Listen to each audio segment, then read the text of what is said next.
Hello welcome to competitive cracker. ഞാൻ Dhanya.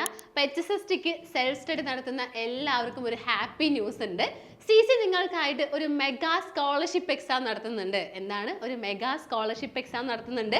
So ഈ ഒരു സ്കോളർഷിപ്പ് എക്സാമിൽ ഫസ്റ്റ് റാങ്ക്, അതായത് ആദ്യ റാങ്കുകളിൽ വരുന്ന സ്റ്റുഡൻസിന് CCയിൽ ഇനി സൗജന്യമായിട്ട് എന്ത് ചെയ്യാം? HSSTക്ക് പഠിക്കാം. എന്തായിരുന്നു പറഞ്ഞേ? ഒന്നുകൂടെ നന്നായിട്ട് ശ്രദ്ധിക്കുക. അതായത് CCയിൽ ഒരു മെഗാ സ്കോളർഷിപ്പ് എക്സാം നടത്തുന്നുണ്ട്.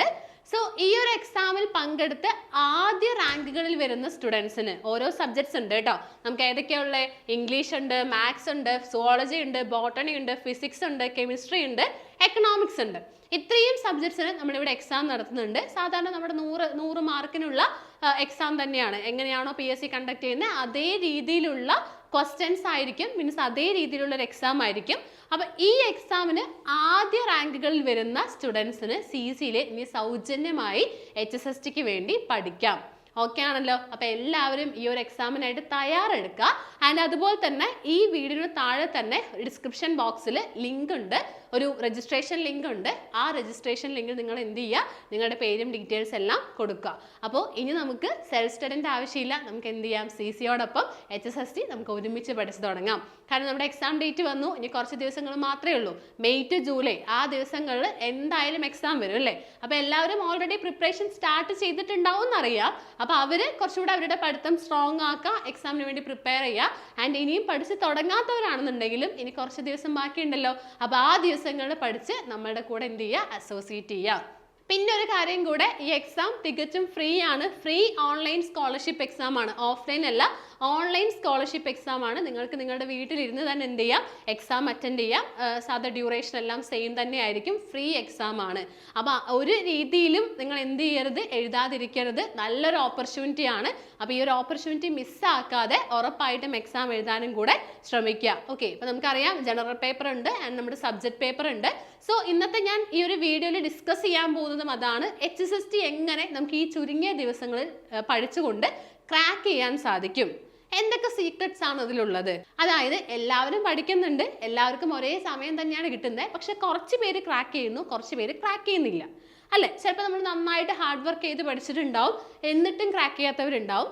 ചിലപ്പോൾ കുറച്ച് സ്മാർട്ട് വർക്കോടുകൂടെ പഠിച്ചുകൊണ്ട് പെട്ടെന്ന് തന്നെ ചുരുങ്ങിയ സമയം കൊണ്ട് ക്രാക്ക് ചെയ്തവരുണ്ടാവും. അപ്പോൾ കഴിഞ്ഞ നിങ്ങളുടെ കൂടെ പഠിച്ചവരൊക്കെ ചിലപ്പോൾ ഹയർ സെക്കൻഡറി ടീച്ചേഴ്സായിട്ട് കയറിയിട്ടുണ്ടാവും, അല്ലെങ്കിൽ നിങ്ങൾക്ക് പരിചയത്തിലുള്ള നിങ്ങളുടെ നെയ്ബേഴ്സോ ഫാമിലി ഫ്രണ്ട്സോ ആരാണെന്നുണ്ടെങ്കിലും അവർ ചിലപ്പോൾ ചുരുങ്ങിയ ടൈമിൽ തന്നെ പഠിച്ച് കയറിയവരുണ്ടാവും, ഒരുപാട് ഹാർഡ് വർക്ക് ചെയ്ത് കയറിയവരുണ്ടാവും, ഹാർഡ് വർക്ക് ചെയ്തിട്ട് കിട്ടാതിരുന്നിട്ടുണ്ടാവും.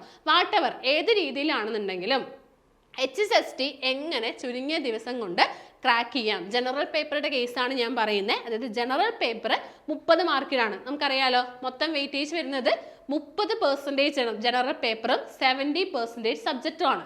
അതായത് 70 മാർക്ക് നമ്മുടെ സബ്ജക്റ്റിനും 30 മാർക്ക് നമ്മുടെ ജനറൽ പേപ്പറിനും.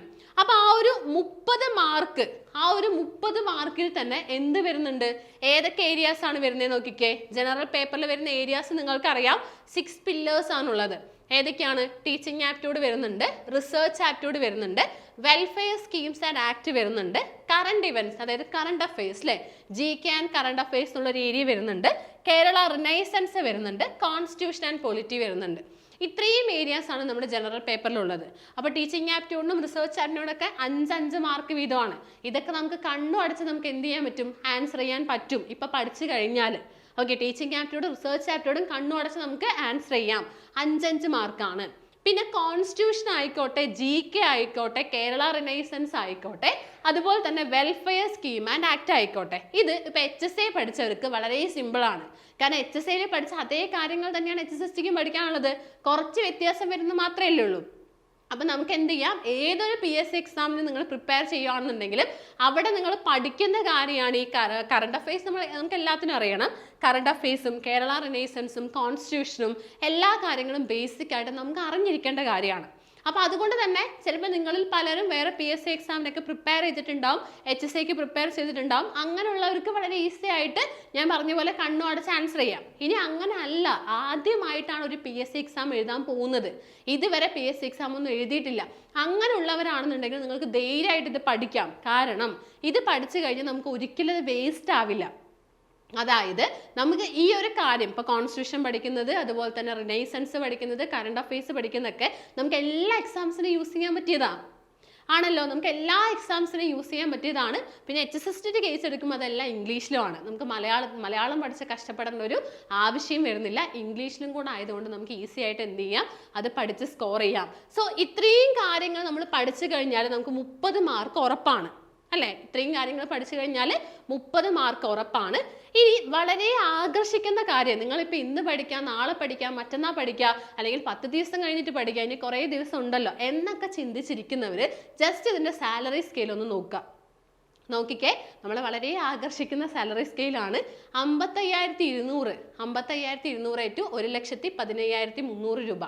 ഇതാണ്, അതായത് ബേസിക് പേയ്മെന്റ് അവിടെ എത്രയാണ്? 55,200 ആണ് ബേസിക് പേയ്മെന്റ് എന്ന് പറയുന്നത്. കണ്ടോ, Kerala PSC HSST salary scale.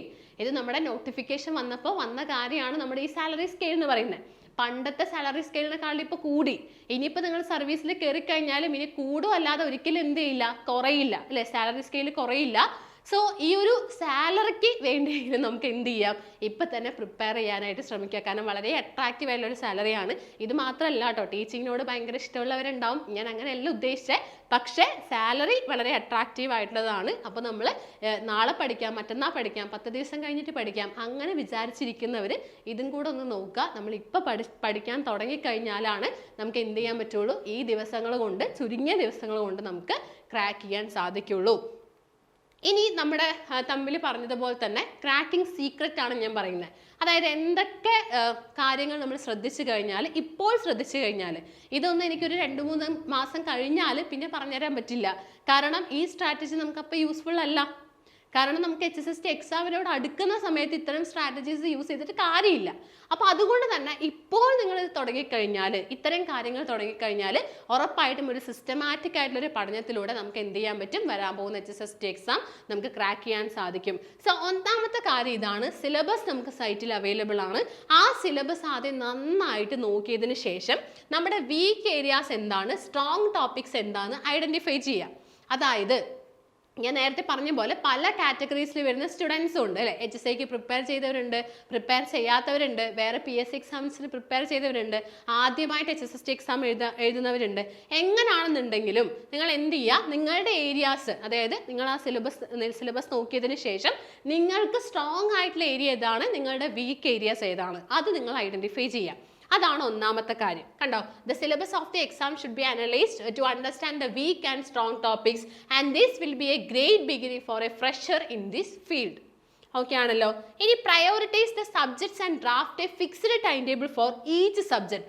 ഓരോ ഒന്നിനും, അതായത് ജനറൽ പേപ്പറിൽ കുറേ കാറ്റഗറീസ് ഉണ്ട്, നമ്മുടെ സബ്ജക്റ്റിലാണെങ്കിലും ഓരോ മൊഡ്യൂൾസ് ഉണ്ട്. ഓരോ ഒന്നിനും ഇത്ര ടൈം കണ്ടെത്തി ടൈം ടേബിൾ നമ്മൾ സെറ്റ് ചെയ്യുക. ഓക്കെ, ടൈം ടേബിൾ ഇവിടെ സെറ്റ് ചെയ്യുക, കറക്റ്റായിട്ട് ടൈം ടേബിൾ സെറ്റ് ചെയ്യുക. അതാണ് രണ്ടാമത്തെ ഒരു സീക്രട്ട് എന്ന് പറയുന്നത്. Do not skip the difficult topic. Instead, work more for that topic to score the maximum mark. അതായത് നമ്മൾ എപ്പോഴും ചെയ്യുന്ന കാര്യമാണ്, നമുക്ക് ഇൻട്രസ്റ്റ് അല്ലാത്ത അല്ലെങ്കിൽ നമുക്ക് വീക്ക് ആയിട്ടുള്ള ഏരിയാസ് നമ്മൾ സ്കിപ്പ് ചെയ്യും. പക്ഷെ ഇപ്പം നമുക്ക് അതിൻ്റെ ആവശ്യമുണ്ടോ? ഇല്ല. കാരണം നമുക്ക് അത്യാവശ്യം സമയമുണ്ട് അല്ലേ? മെയ് ടു ജൂലൈയിലാണ് എക്സാം വരുന്നത്, ഇതിപ്പോൾ ജാനുവരി ആണ് ആയിട്ടുള്ളൂ. അപ്പോൾ നമ്മൾ ഇപ്പം തന്നെ ഈ ടോപ്പിക്ക് വിടാം അങ്ങനെ പറയേണ്ട കാര്യമില്ല. അത് അവസാനത്തോട്ട് വെക്കുന്നവർക്ക് മാത്രമാണ് അത്തരം കാര്യങ്ങൾ ചെയ്യേണ്ടത്. പക്ഷെ ഇപ്പോൾ പഠിച്ചു തുടങ്ങുന്നവർക്ക് ഉറപ്പായിട്ടും എന്ത് ചെയ്യേണ്ട ആവശ്യമില്ല, ആ ഒരു ഡിഫിക്കൽട്ട് ടോപ്പിക്ക് നമുക്ക് കളയേണ്ട ഒരു ആവശ്യം വരുന്നില്ല. പകരം അതിന് കൂടുതൽ പ്രയോറിറ്റി കൊടുത്തുകൊണ്ട് നന്നായിട്ട് പഠിക്കുകയാണെന്നുണ്ടെങ്കിൽ നമുക്ക് അവിടെ മാർക്ക് പോയില്ല അല്ലേ? നമുക്ക് വെറുതെ മാർക്ക് കളയണോ?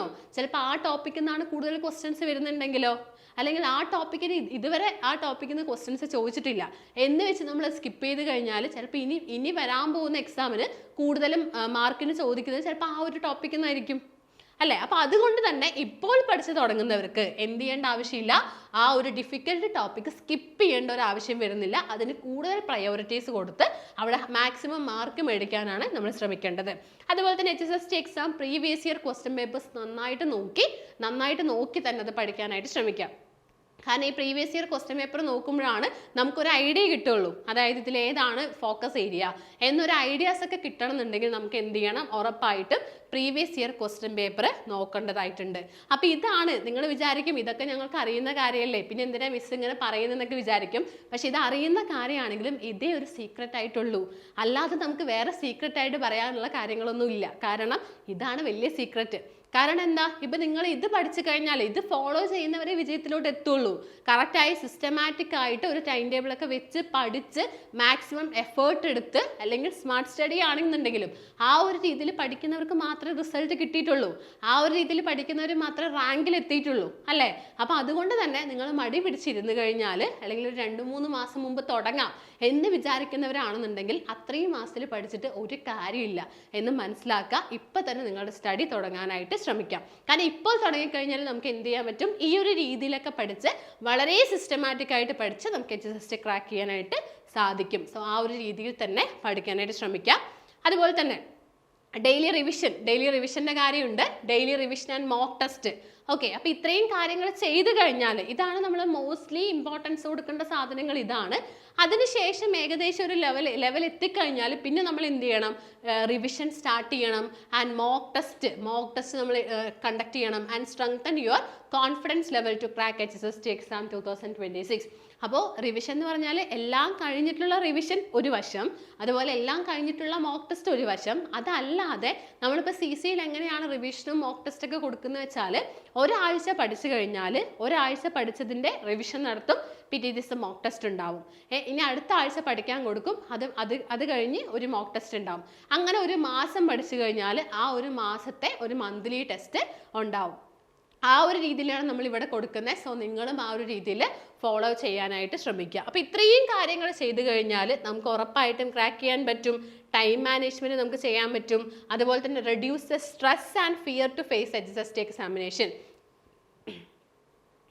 എല്ലാവരും പറയുന്ന കാര്യമാണ്, HSST എക്സാമിന് പോകുന്ന സമയത്ത് ഭയങ്കര പേടിയാണ്, ഭയങ്കര സ്ട്രെസ്സായി, ഉറക്കമില്ലായ്മയാണെന്നൊക്കെ. പക്ഷെ അതൊക്കെ അവസാനം പ്രിപ്പയർ ചെയ്യുന്നവർക്കാണ്. ഇപ്പം തന്നെ പ്രിപ്പയർ ചെയ്ത് ഈ ഒരു രീതിയിൽ സിസ്റ്റമാറ്റിക് ആയിട്ട് പഠിക്കുകയാണെന്നുണ്ടെങ്കിൽ ഇത്തരം കാര്യങ്ങളൊക്കെ നമുക്ക് അവോയ്ഡ് ചെയ്യാം. സ്ട്രെസ്സ്, ഫിയർ പോലുള്ള കാര്യങ്ങളെല്ലാം നമുക്ക് അവോയ്ഡ് ചെയ്ത് നല്ല രീതിയിൽ തന്നെ എക്സാം എഴുതാൻ, നല്ല കോൺഫിഡൻസോടുകൂടെ തന്നെ എക്സാം എഴുതാനായിട്ട് സാധിക്കും. സോ ഇത്രയും കാര്യങ്ങളാണ് പറയാനായിട്ടുള്ളത്. ആൻഡ് നമ്മുടെ CCയിൽ HSSTൻ്റെ ബാച്ച് സ്റ്റാർട്ട് ചെയ്തിട്ടുണ്ട്. സോ May to July ആണ് എക്സാം വരുന്നതെന്ന് ഓൾറെഡി പറഞ്ഞു. അപ്പോൾ അതുകൊണ്ട് തന്നെ ലോങ് ബാച്ച്, ഓക്കെ, HSSTയുടെ ലോങ് ബാച്ച് ആണ് സ്റ്റാർട്ട് ചെയ്തിരിക്കുന്നത്. ജനറൽ പേപ്പറിന് മാത്രമായിട്ട് നമ്മൾ ക്ലാസ് പ്രൊവൈഡ് ചെയ്യുന്നുണ്ട്. Then chemistry, physics, mathematics, zoology, botany, economics, English, ഇത്രയും സബ്ജക്ട്സിനാണ് ക്ലാസ്സസ് അവൈലബിൾ ആയിട്ടുള്ളത്. സോ ഈ ഒരു ബാച്ചിൽ ജോയിൻ ചെയ്യാനായിട്ട് ഈ ഒരു നമ്പറിലോട്ട് കോൺടാക്ട് ചെയ്യുക. ആൻഡ് മറക്കരുത്, നമ്മുടെ സ്കോളർഷിപ്പ് എക്സാം ഇപ്പോൾ തന്നെ ആ ഒരു ലിങ്കിൽ രജിസ്റ്റർ ചെയ്യുക.